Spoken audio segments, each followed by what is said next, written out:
జై తెలంగాణ అందరికీ నమస్కారం। ఈ రోజు నిజామాబాద్ లో చాలా పెద్ద ఎత్తున తబ్లీగీ జమాత్ వాళ్ళది ఒక కార్యక్రమం జరగబోతా ఉంది కాబట్టి ఆ కార్యక్రమము అటు ఏర్పాట్లు సంఘానికి సంబంధించినటువంటి నాయకులందరినీ కూడా పలకరించడానికి కలవడానికి రావడం జరిగింది। చాలా మంచి ఏర్పాట్లు జరుగుతూ ఉన్నాయి।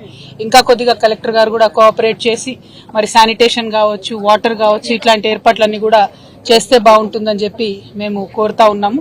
ఇదివరకు జరిగినప్పుడు కూడా మేము ప్రభుత్వంలో ఉన్నప్పుడు కూడా చాలా మంచిగా మా ఎమ్మెల్యే గారు గణేష్ గుప్తా గారు కూడా సహకరించినటువంటి విషయాన్ని ఈ సందర్భంగా గుర్తు చేస్తూ आज निजामाबाद में तबलीग जमात का जो आने वाले दिनों में इज्तिमा होने वाला है उसके इंतजामात को देखने के लिए यहाँ पे आए हैं और तबलीग जमात के जिम्मेदार लोग जो भी है उन सबसे भी मिले हैं और उन सबसे भी बात हुई है।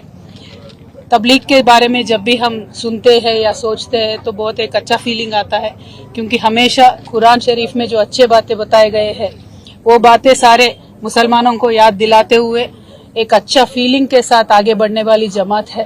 तो तबलीग जमात के सारे जिम्मेदार लोग जहाँ पे भी तेलंगाना में हैं, आप सबसे मैं यही गुजारिश करती हूँ, आप दुआ कीजिए, तेलंगाना के तरक्की के वास्ते दुआ कीजिए, तेलंगाना के तमाम आवाम अच्छे रहे उसके बारे में आप दुआ कीजिए, यही हमारी आपसे रिक्वेस्ट है।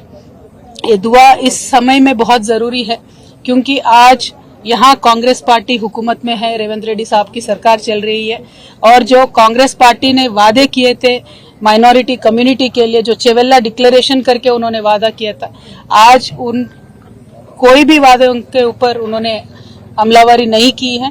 तो मैं यहाँ से डिमांड करती हूँ रेवंत रेड्डी साहब को, आप चेवेल्ला डिक्लेरेशन को इमीडिएटली अमल कीजिए।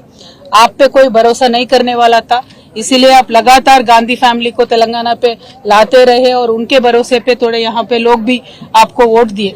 और माइनॉरिटी डिक्लेरेशन अब जब कर रहे थे तब सलमान खुर्शीद साहब को भी लेके आके आपने माइनॉरिटी डिक्लेरेशन का पूरा ओपन करके दिया था, लेकिन जितने भी उसमें वादे हैं वो एक भी आपने आज तक अमल नहीं किया। आपने बजट के बारे में बात किया, जो माइनॉरिटीज को मुसलमानों को इस बार बजट में दिए उसमें 4% भी आज तक आपने खर्च नहीं किया।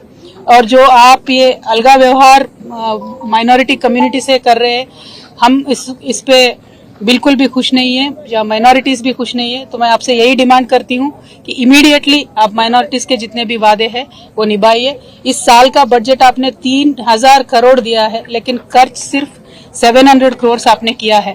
तो मेरा ये डिमांड है कि आप माइनॉरिटी कम्युनिटी के साथ दीजिए, क्योंकि केसीआर साहब जब यहाँ पे थे पिछले 10 सालों में कम्युनल वायलेंस का एक भी इंसिडेंट नहीं हुआ था, लेकिन ये एक साल में जितने कम्युनल वायलेंस के यहाँ पे इश्यूज हुए हैं ये देख के बहुत एक दर्द होता है हम सबके दिलों में, क्योंकि एक अमन और चैन के साथ तेलंगाना रहता था, एक गंगा जमुना तहजीब को हमने कायम करके रखा था। लेकिन जब से रेवंत रेड्डी साहब आए हैं ये तो कम्युनल वायलेंस पे ना ध्यान दे रहे हैं, ना मुसलमानों के तरक्की पे ध्यान दे रहे हैं, ना हिंदुओं के तरक्की पे ध्यान दे रहे हैं। इसीलिए मुझे लगता है जो जिस उनका व्यवहार है, उनका बर्ताव है, मुझे तो लगता है कि उनके रूट्स सारे आरएसएस में है, इसीलिए एक डिफरेंशियल ट्रीटमेंट ये दे रहे हैं ऐसा मुझे लगता है। तो I will say that mister Revanth Reddy ji आप अभी फोकस करिए माइनॉरिटी से इश्यूज पे, स्पेशली माइनॉरिटी वुमेन के लिए आपने जो प्रॉमिस किया था कि 1,60,000 देंगे कल्याण लक्ष्मी का, आप वो दीजिए। उसके साथ साथ आप सोना भी देने वाले थे, 1 तोला सोना भी देने वाले थे, वो दीजिए।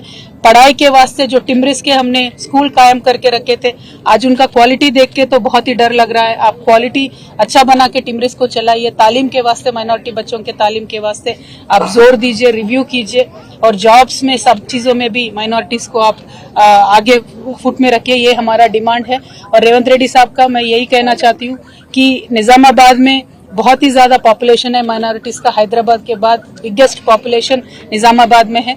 तो यहाँ लेकिन आज तक भी कुछ भी बजट निज़ामाबाद में आया नहीं है। यहाँ से शबीर अली साहब भी है, उन्होंने कंटेस्ट भी किया, लेकिन शबीर अली साहब ने भी कुछ भी जोर नहीं दिया, 1 भी रुपया निज़ामाबाद के लिए एडिशनली यहाँ पे नहीं आया है। तो मैं आपसे यही डिमांड करूंगी और लगातार मैं यही कहते रहूंगी कि जो भी कम्युनल इश्यूज है उन सब पे आप जोर दीजिए, चाहे वो जयनूर का इश्यू होने दीजिए या कुछ भी इश्यू होने दीजिए, उस पर जोर दीजिए और शांति कायम करके रखिए। Thank you. जय तेलंगाना।